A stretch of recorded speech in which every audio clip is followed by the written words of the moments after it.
ரீசெண்டாக ஆக்டர் கமல்ஹாசன் தக்லை படத்தோட ப்ரொமோஷன் ஈவெண்ட்டில் கலந்துகிட்டு இருந்தார். அந்த ஈவெண்ட்டுக்கு கன்னட நடிகர் சிவராஜ்குமார் தான் சீஃப் கெஸ்ட்டாக வந்திருந்தார்.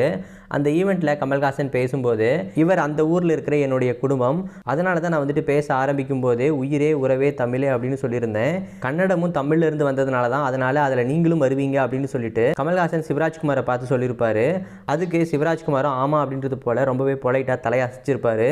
இந்த விஷயம் இப்போ தமிழ் அண்ட் கன்னடா அப்படின்ற மாதிரி ரொம்ப பெரிய கான்ட்ரவர்சியாக மாறி இருக்குது. கன்னடம் வந்துட்டு தமிழ்ல இருந்து பிறக்கல, அது வந்துட்டு மூத்த மொழி அப்படின்றது போல கர்நாடகா சிஎம் சித்தாராமையா உட்பட பலரும் வந்துட்டு கமல்ஹாசனுடைய இந்த கருத்துக்கு கண்டனம் தெரிவிச்சுட்டு வராங்க. இந்த நிலையில் ஆக்டர் சிவராஜ்குமார் கமல்ஹாசனுக்கு ஆதரவு தெரிவிக்கும் விதமா இன்னைக்கு நடந்த ஒரு ஈவெண்ட்ல கலந்துக்கிட்ட சிவராஜ்குமார் பேசியிருக்காரு. அதில் அவர் என்ன சொல்லியிருக்காருன்னா, கமல் சார் எப்பவுமே கன்னடத்தை பற்றி ரொம்பவே உயர்வாக தான் பேசுவார். பெங்களூரை பற்றி அவருக்கு ரொம்ப நல்ல ஒரு அபிப்பிராயம் இருக்குது. அவர் எப்பவுமே நம்மளோட ஊரை பற்றி ரொம்பவே பெருமையாக தான் பேசுவார்.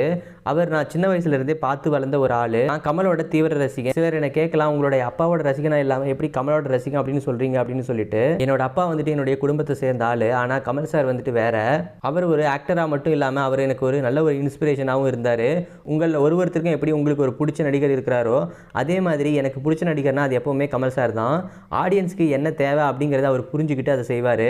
அவரோட அந்த நிகழ்ச்சியில் என்னை சீஃப் கெஸ்ட்டாக கூப்பிட்டு இருந்ததே நம்ம எல்லாருக்குமே ஒரு பெருமைக்குரிய ஒரு விஷயம் தான்.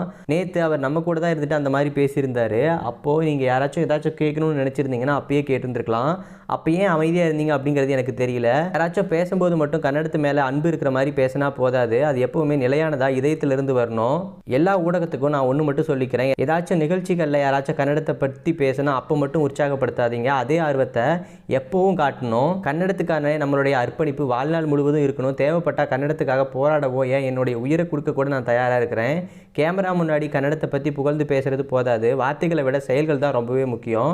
கன்னட சினிமாவுக்கு நீங்கள் என்ன செஞ்சுருக்கிறீங்க? புதுசாக வந்தவங்களுக்கு வாய்ப்பு கொடுத்துருக்கீங்களா? கன்னடா வளரணும் அப்படின்னு நம்ம உண்மையிலேயே நினச்சோம் அப்படின்னா அதை எல்லா வழிகளிலையும் ஆதரிக்கிறது நம்மளோட கடமை. நான் ஏன் இப்படி சொல்கிறேன் அப்படின்னு சொல்லிட்டு யாரும் தப்பாக நினச்சிக்காதீங்க. உங்களோட மனசாட்சியை கேளுங்க, நான் சொல்கிறது சரியா தப்பா அப்படிங்கிறது உங்களுக்கே தெரியும். கமல் சாரை பொறுத்த வரைக்கும் நான் மேலும் எந்த ஒரு கருத்தும் தெரிவிக்க விரும்பலை. அவர் ஏற்கனவே கன்னட சினிமாவுக்கு நிறையா கொடுத்துருக்காரு அப்படின்றது போல சிவராஜ்குமார் சொல்லியிருக்காரு. மேலும் சிவராஜ்குமார் அவர்களுடைய கருத்து கர்நாடகா சிஎம் சித்தாராமையா அவர்களுக்கு எதிரானதாகவும் இருக்குது.